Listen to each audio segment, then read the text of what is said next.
Most artist portraits will have some sort of spoken statement, interview, or at least a voiceover in it. If you are able to write a script that tells your story in the form of a short film and all the text is delivered in dialogue or even visually, then that's great too. But most of our videos tell at least part of the story through some form of spoken statement.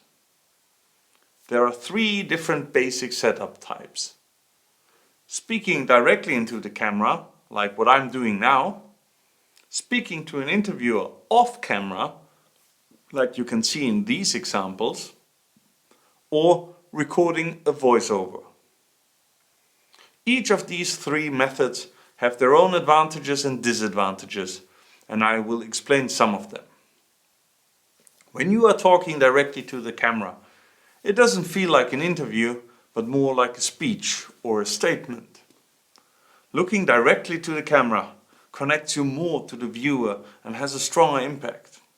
But looking straight at the lens of a camera is very hard to do. The German filmmaker Werner Herzog once said in a masterclass, "It's like death staring at you when you look at the camera." Certainly not a very comforting thought. The good news, however, is that you don't have to see the camera, but instead you can be looking at this mirror system that enables you to read the text from my laptop, which effectively turns this into a teleprompter. This is a relatively easy way of delivering your text, but it needs to be written differently than an interview text. You need to address the viewer directly. This leads also to one of the main difficulties when speaking directly to the camera. While looking directly to the camera connects you to your audience, the connection is easily broken when you break eye contact. So you have to stay with your eyes on the camera. The speed of the teleprompter app can be adjusted. Make sure to practice your speech sufficiently beforehand. Just reading a text isn't enough. You have to perform it, and that needs to be practiced. Whether you have a Mac or a Windows computer, there are free teleprompting apps for both systems that allow you to practice the experience. The one I am using is PowerPrompter Express for Mac, and there is a free version that lets you prompt text up to 5 minutes uninterrupted. It is definitely worth practicing with a prompting app before, rather than just reading text from a Word file, as it will help you determine the right speed for your recitation, as well as knowing where to put breaks into your text and where to emphasize. Keep in mind that your recited script makes for a big part of the video and is one of the most important elements of it. Make sure you know your part. A small note about language. Most of our videos are in English. We are producing these videos for an international market, so in most cases I will encourage you to try it in English, because subtitles are a compromise, certainly in the English-speaking world, which isn't used to subtitles. You don't have to be perfect in English, but you should be able to read and pronounce the text that you have written convincingly. Accents are usually a charming addition that adds some personality, but only as long as they don't get in the way of understanding the text itself. If your English isn't convincing enough, then we can work around it. If you speak German or Dutch, you just write your text and I'll edit it myself, as I'm fluent in both of these languages. If it is, however, in another language, then we need to work out the script to the T, meaning that anything unnecessary is eliminated from the text and we are only left with the things that will end up for sure in the final video.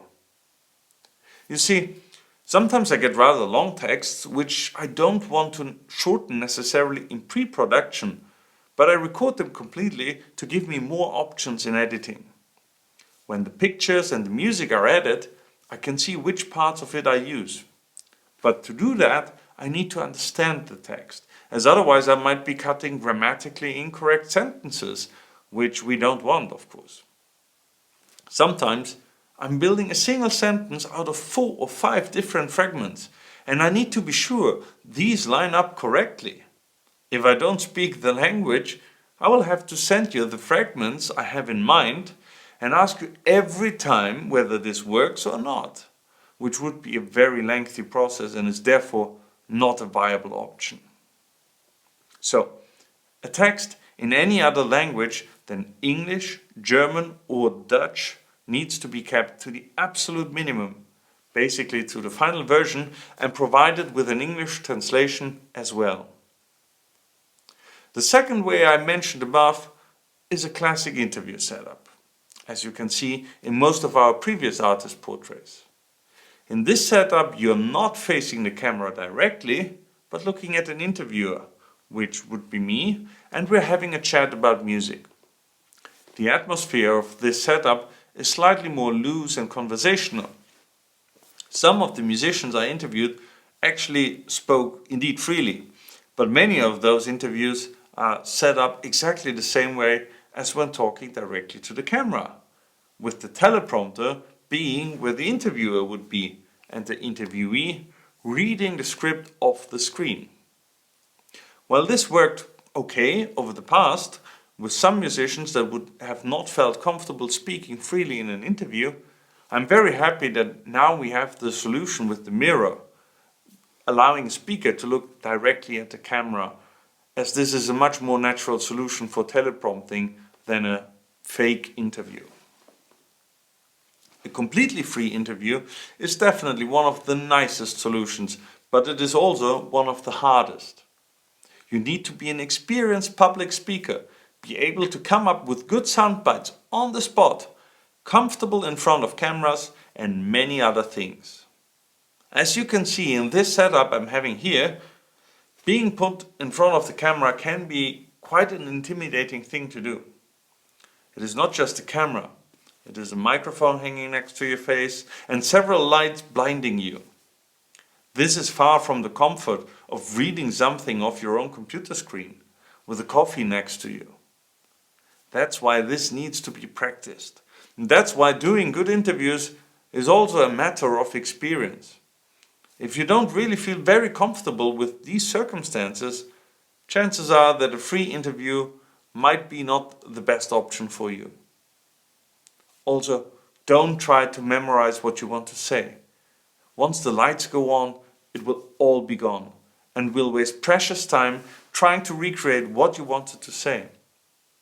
So either you are experienced enough to do a free interview or write out the script and read it off a prompting app. It will give you much better results in much shorter time. One more thing about free interviews. A free interview doesn't mean that we are going into the interview unprepared. If you want to do a free interview, we should still script out the shoot as much as possible, and we should also prepare a list of topics or questions to be discussed in the interview. You might know where you want to go with your story, but I don't, and will waste more precious time for me to find those bits. Instead, we should have a clear roadmap of where we want the interview to go, and once we have all that we planned, we can continue freely as a bonus to see what else we can come up with. Last but not least, the voiceover. A voiceover can work great, and for some it might seem tempting as not everybody feels comfortable in front of a camera. But doing a good voiceover is at least as hard, if not harder, than reading a speech into the camera. Since there is no visual level on which the audience connects, your voice has to do it all. Not only does your script have to be really fantastic, but you also need to strike a good balance between seriousness and being casual. Accents are also much harder to sell in a voiceover, as people don't get to see the person talking and can't read your lips along with listening. Also, since we want to bring across a part of your personality in your story, voiceovers can also make it harder for the audience to connect to you on a personal level, as voiceovers come across as detached by their nature. Also, keep in mind that voiceovers have to be a lot shorter than interviews, as it is basically one voice from the off telling a story. A voiceover shouldn't be longer than 1.5 to 2 minutes, as after that the audience is likely to stop listening. That being said, a well done voiceover can work great, but I would almost say that it is something that should be reserved for trained voices or people that have done some reciting and recording before. From a practical point of view, a voiceover is relatively easy, as we don't need to set up any cameras or lights, and you can read the text directly off a screen. We do have to find, however, a place to record that is acoustically dry and noise protected. The audio of a voiceover should be as clean as possible. To summarize, there are three main ways of reciting your script: straight into the camera speech, off-camera interview, and the voiceover.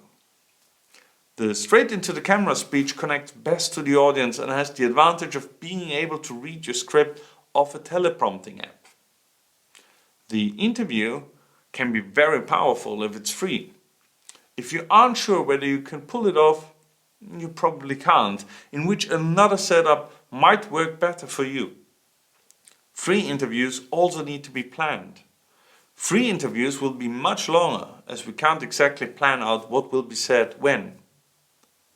The voiceover can be impressive, but it is not easy to pull off, as everything boils down to your choice of words and your delivery.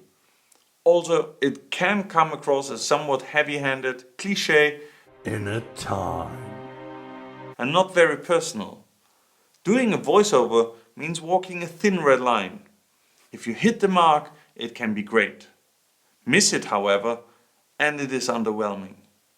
Voiceover should be between 1.5 to 2 minutes in length, maybe even shorter, but definitely not longer. The language of the interview should basically be English, unless it really doesn't work for you.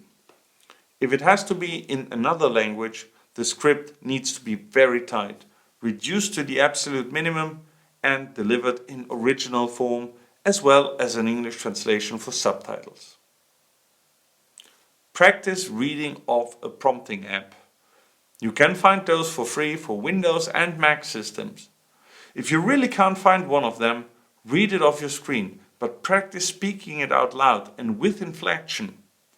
Once you are reading your script, you become an actor and you need to pull that off. Reading out loud also helps you finding weaknesses in your script. Something that works in written language might sound silly or pretentious when you say it. Also, there might be words that suddenly become inexplicably unpronounceable. Find them and make corrections accordingly. Be prepared that there are going to be lights, a camera, a microphone, an Austrian, and other intimidating things. So chances are that if you aren't very experienced, it will feel less comfortable for you performing in front of the camera. That's why you need to practice. On the other hand, know that reading a text off the prompter is actually rather easy.